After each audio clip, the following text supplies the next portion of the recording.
If you look at all indigenous cultures, it was the canoe, it was their meeting house, it was their spears, it was everything that you needed for sacred ceremony with the earth came from the earth and came from trees. Today in our society, everything has to have a name or has to have something on it.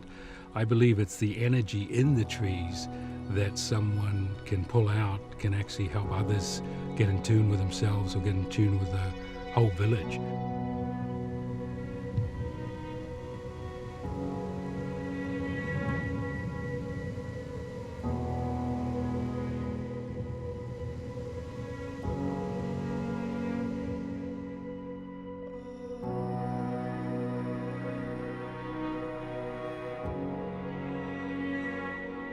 We're now living in a time, where there are more trees being destroyed in the planet, especially redwoods. There's very few of them left. And unless you've got something unique in the forest or out there, a lot of people will miss it. So making art is one way to get people inside it and be able to evolve with the tree, because it's always moving. You've got the wind, you've got the sun, you've got the rain. They're always making wood change, and trees never really die. They're basically energy that is stored up. And if you can tap into it, you can do something that is very special.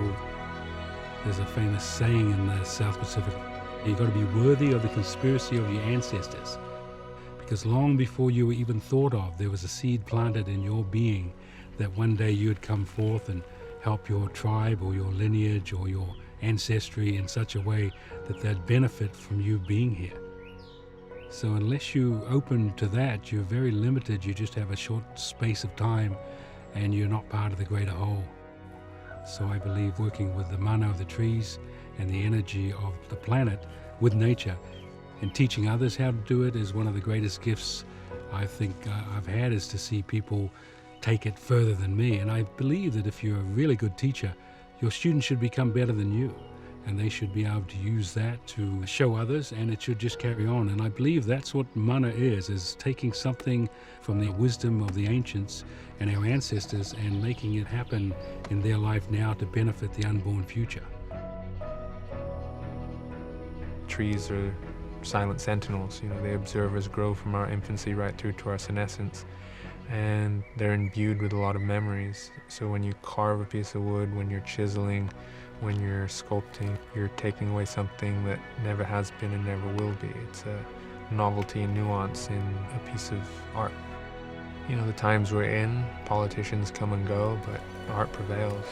So being able to engender something that's beautiful, that's creative, that can inspire, that can uplift, that can allow other people to participate in. When you're a viewer looking at a piece of art, it's like the reader writes the book, the viewer creates the art and makes the art. And the more people that look at art or a same piece can infuse it with that mana. It can't be bought, it can't be sold. It's constantly moving, it's contagious. It can be stored for, a moment.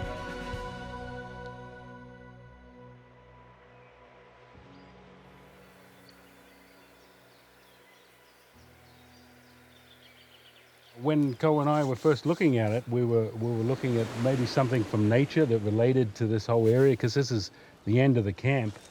And so, there was images of bears coming out, if you can see them. There was images of octopus. There's a couple of different animals. What I'm really feeling now, especially with the energy of all the different trees, there's actually a very powerful presence in it.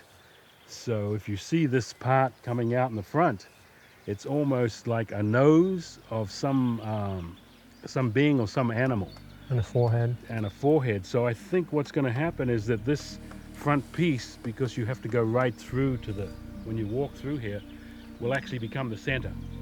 There's also a chin, and then you also have, it was cut before. It was cut when, in like 1908 or something. Right, this was actually one of the trees that they used for the rebuilding of San Francisco, and all the trees that were cut around here were cut down so they could take and rebuild the city. So that was the last cut they did when they stuck the board in? Right, well you can see right there, that cut, that's where the board. Where they used to climb the trees, they used to cut little slices with the axe in there, and then they'd stick a board in and stand. So that's what that one cut is on the bottom. It's The original cut. It's the original cut for when they went up to actually cut it. Get in over that, but underneath it's all good.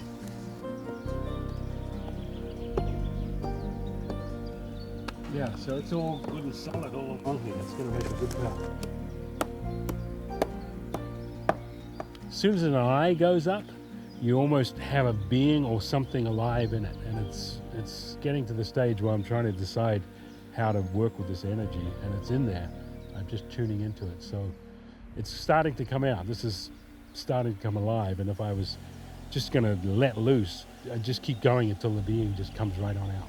This presence is going to be around probably another couple of 100 years, so to continue that mana energy on without having any, ego involved, because, I don't sign anything. It's like this, when you come and discover it, you should have your own discovery as you're walking through the path with whoever you're with, without having to deal with a certain person at a certain time, trying to make a certain statement. It should be whatever moves you. And if somebody had a traumatic experience or something happened, I hope that this brings out a positive vibration from this forest that's been here for a long time to them into their human realm, so they can actually connect with the spiritual realm without saying anything. Being able to cinch various people, arching angles, people who are connected but they don't know they're connected through art, through an experience, through types of creativity that the wood can engender. Telling a story or creating a piece of art or bringing something from a lineage is a lot more potent in the first person.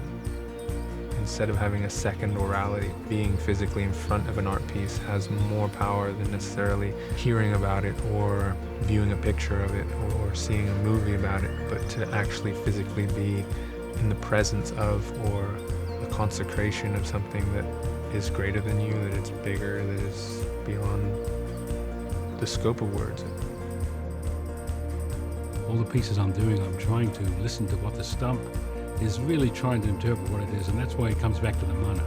You've got to really tune into what the tree wants and try and bring that out. So more people who learn how to work with wood and trees, I think the better off our planet's going to be, because we're not going to hurt human beings. So I really believe that trees are a powerful healing tool for this time.